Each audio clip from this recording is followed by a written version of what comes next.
The Finding, written by Yulia Medvedeva.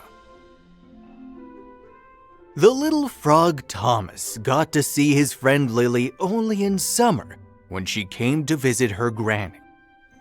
They spent whole days at the pond where they swam and dove, bathed in the sun, and chatted about all sorts of things. Every morning, Thomas hurried to the pond to meet her. But that day, Lily was carried away by something and didn't even notice her friend. Thomas came closer and gasped. Lily was holding a gem of transcendent beauty in her hands. It sparkled with all the colors of the rainbow in the sun, and Thomas's eyes rested on it. "Look, Thomas!" Lily delightedly held out the gem to the little frog, and he took the treasure with care. "I found it just now. Isn't it beautiful? I went to swim, took a deep dive under an old tree root and saw it. I grabbed it at once and got out to the bank to show it to you." "It's very beautiful, Lily." Thomas interrupted her. He was glad for his friend, but a little jealous too. "Are we going to stare at it the whole day, or are we going to play? I brought the rackets." Lily shrugged her shoulders, hid the gem under a big burdock leaf, and off they went to play tennis. They played games and had fun for the whole day. But then Lily's granny came and reminded her that they were going to visit some friends that day.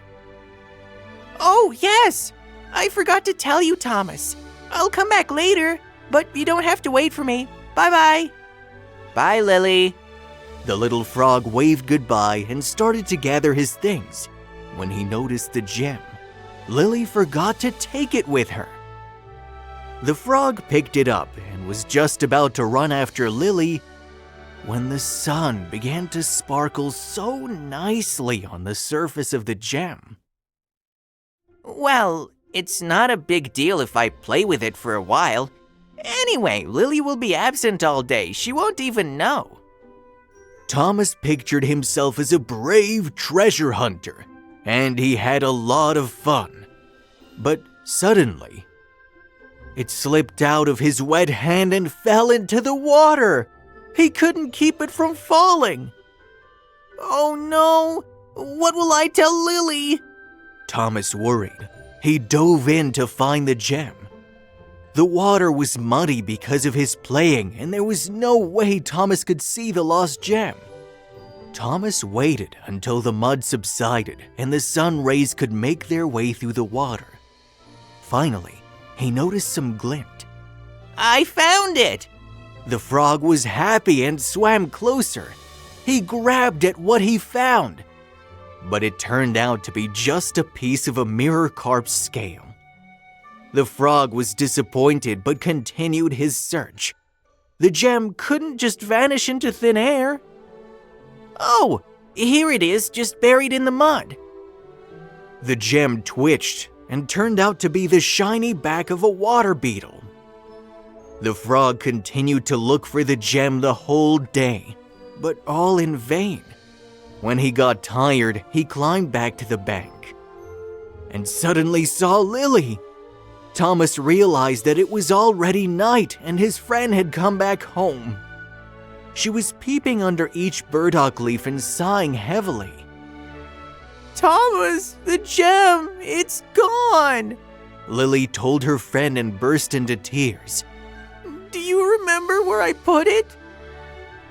It would be easy to lie to her and say that he didn't know where the gem was, but that would have been a mean trick. If you take someone else's stuff, you have to be responsible. The frog made up his mind and came clean. "I'm sorry. I'm the one who lost it.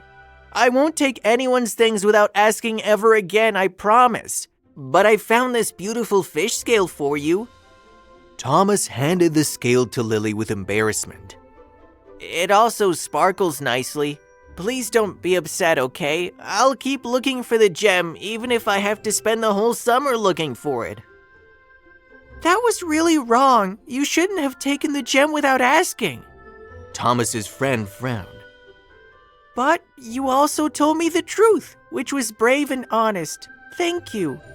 I was crying because I wanted to give the gem to you, Thomas, in memory of the summer we spent together. The friends embraced each other and made peace. Now they knew that their friendship was firm and could withstand any hardships. The end.